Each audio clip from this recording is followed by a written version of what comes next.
Olá pessoal, hoje a gente vai discutir um tema bem relevante e dado a nossa situação do momento, ele se torna muito mais relevante ainda, né?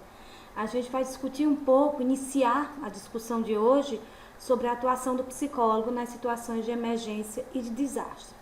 E o que a gente vivencia hoje no Brasil e no mundo como um todo, nada mais do que uma situação de emergência e uma situação de desastre.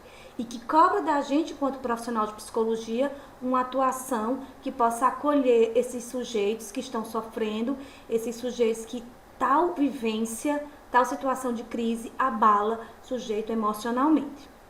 Claro que no momento que a gente tem hoje, os atendimentos não podem ser presenciais, mas a ideia de pensar o psicólogo, a atuação da gente enquanto profissional nesses momentos, né, vai para todas as situações que envolvem emergências e desastres, conforme a gente vem discutindo em sala de aula.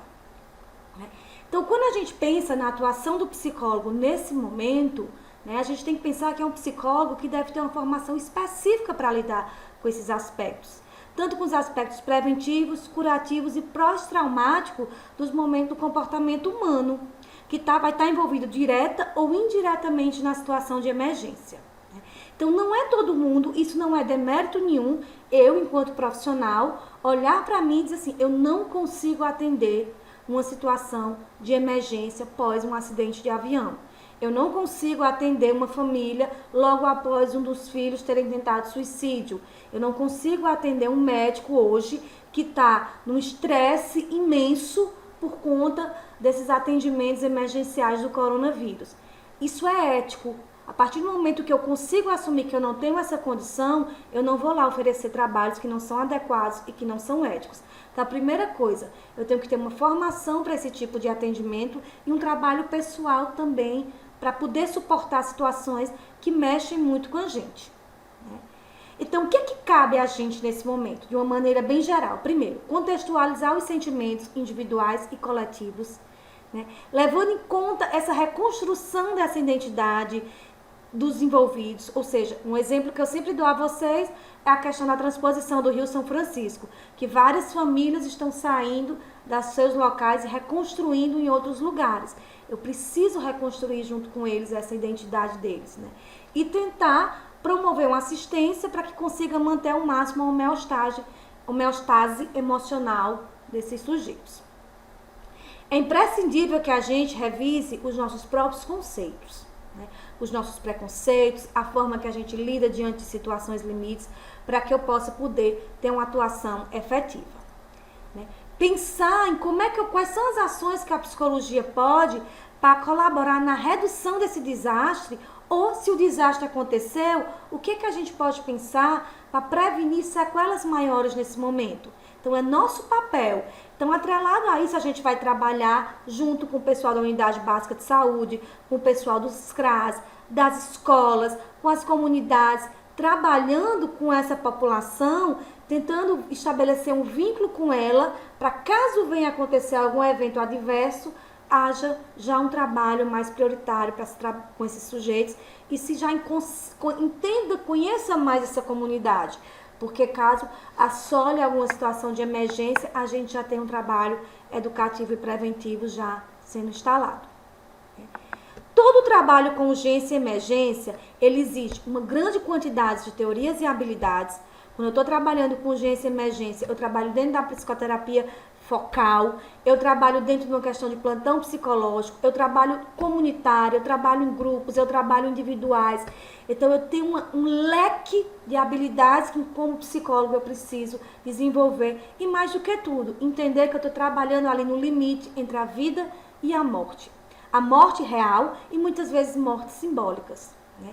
Então, a forma de cuidar desse sujeito, a forma de cuidar dessa vítima, né, são as mais diversas possíveis. E aí cabe ao psicólogo entender cada situação e tentar acolher da maneira mais ágil, eficaz e ética, utilizando sempre a abordagem focal para aquele momento de emergência. Diante das situações adversas e traumáticas, a gente, enquanto profissional de psicologia, a gente deve considerar algumas questões. Primeira delas, as pessoas são diferentes e vão responder de forma diferente, né? cada pessoa que vivencia uma situação traumática, uma situação diversa, ela vai reagir de uma forma que é dela. Né? Então, não existe a maneira correta e a maneira errada de reagir. Existem maneiras diferentes de lidar com determinadas situações traumáticas. Alguns sentimentos que as pessoas estão vivenciando ali, possivelmente nunca tinham sido experimentados. A gente hoje no Brasil, quem aqui já passou por essa questão de quarentena? De ter que se isolar dentro de casa para que a gente não tenha um panorama muito pior nessa situação de emergência que a gente vive. Quem de nós já vivenciou, por exemplo, uma Olimpíada ser cancelada, ser adiada? Então, são sentimentos que muitas pessoas nunca vivenciaram e isso precisa também ser respeitado. O que acontece naquela situação vai fazer parte da vida e da memória da gente para sempre. Isso que a gente está vivenciando hoje no Brasil vai fazer parte da nossa história, mas isso não significa que a gente precise ficar colado ao nosso trauma. Né? Cada um vai ter um tempo para resolver sua crise, mas é preciso resolver, é preciso superar. E para isso o profissional de psicologia, ele vem para dar um suporte a esse sujeito nesse momento. Problemas, um outro ponto importante é que problemas todo mundo tem. Né? O que vai diferenciar de uma pessoa para outra é a forma como a gente vai tentar resolver.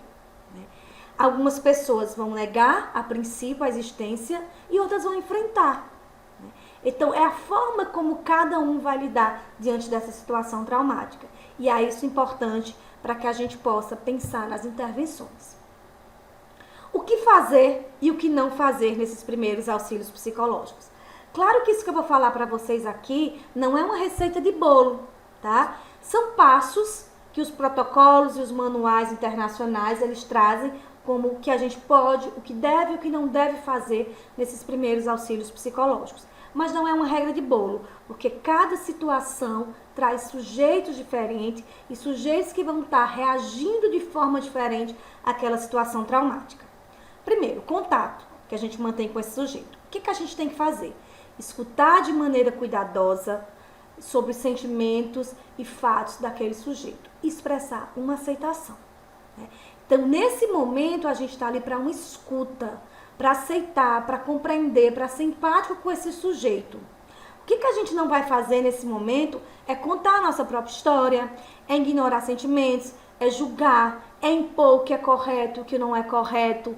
Né? Então, o que a gente tem que fazer é acolher esse sujeito, escutar de maneira muito cuidadosa os sentimentos deles.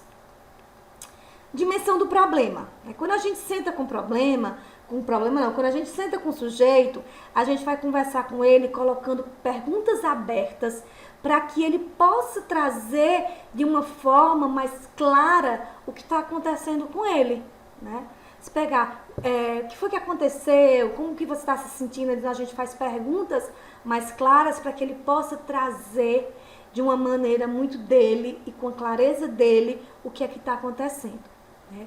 A gente não vai enfatizar as cenas de perigo, a gente não vai estar sempre focando no problema, o problema é esse, a emergência foi essa, mas vamos pensar o que é que nós podemos fazer, qual é o teu sentimento diante disso.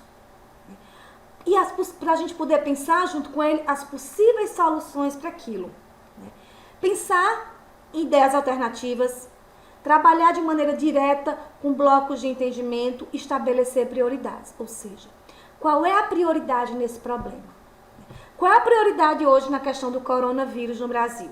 Se a gente vai atender um médico, uma enfermeira, um técnico de enfermagem que estão lá na emergência de um hospital em linha de frente, e ele traz muita angústia, traz o problema dele, junto com ele eu tenho que eleger e pensar qual é a prioridade nesse momento. E a gente vai focando, trabalhando em blocos. Não adianta ele jogar para o profissional milhões de situações, milhões de angústias, milhões de problemas. Então a gente vai pegar junto com ele, claro, tudo isso que ele traz e colocar em blocos e tentar pensar quais são as possíveis soluções para cada uma dessas situações, estabelecendo prioridades. O que é que a gente não vai fazer? Né? Deixar obstáculos sem examinar, né? Vamos pular isso aqui? Não, vamos pensar isso aqui. E permitir uma salada de necessidades, ou seja, a gente vai blocar, trabalhar com esses sujeitos necessidades em blocos. ações, né?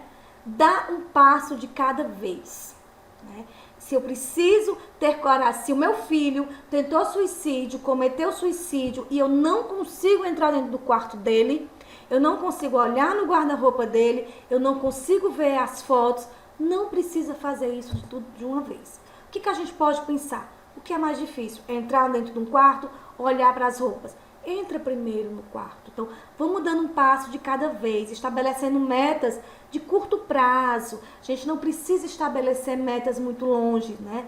Confronta esse sujeito quando for necessário, sim, e ser diretivo também nesse momento. Não tentar, o que a gente não pode fazer? Tentar resolver tudo agora, tomar decisões para um prazo muito longo, fazer promessas que a gente não pode cumprir. Não posso chegar para uma pessoa que teve perdeu sua casa em deslizamento e dizer que o prefeito vai dar a casa a esse sujeito. Não sei. Eu posso prometer isso? Eu posso cumprir isso? Né? Saída, né? É uma outra etapa. Fazer uma combinação com esse sujeito de um segundo encontro, de um segundo contato. Né? A gente termina esse primeiro atendimento psicológico, já tenta agendar com ele um segundo encontro. Não deixar, a gente não pode deixar detalhes no ar, ou dizer que ele pode agir do mesmo jeito, deixar que uma pessoa faça uma avaliação, não. Tudo que a gente começou a trabalhar naquele primeiro encontro, a gente vai finalizar ali. Lembra que o atendimento é breve, é focal, né? A gente pode se marcar um outro encontro e deve se marcar um outro encontro, mas a gente não pode deixar nada em aberto. É importante, né, que quando a gente atende essas vítimas, elas percebam que não adianta ficar paralisada diante daquelas tristezas e que elas precisam buscar soluções para aquela situação e para que elas possam prosseguir adiante.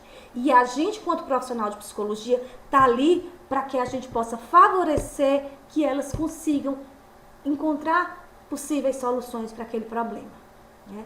A intervenção psicológica, ela tenta reduzir esse estresse agudo, facilitando com que o sujeito comece a pensar sobre a reação emocional que ele está tendo naquele momento e comece também a racionar um pouco, a pensar um pouco mais racionalmente diante daquilo, e aí ele possa encontrar talvez soluções para aquele problema que tanto angustia ele, né? A nossa postura atual é recomendado que a resposta do atendimento psicológico em situações traumáticas se destine a sobreviventes que vão estar machucados e sobreviventes que não estão machucados. Claro que esses machucados, eles vão ter um atendimento orgânico primeiro, para a questão de ver o risco de vida, parentes e amigos também daqueles sujeitos que morreram, por exemplo. A equipe de assistência, a equipe dos primeiros socorros, a equipe de resgate, membros da mídia e todas as vítimas que possam estar envolvidas naquela situação.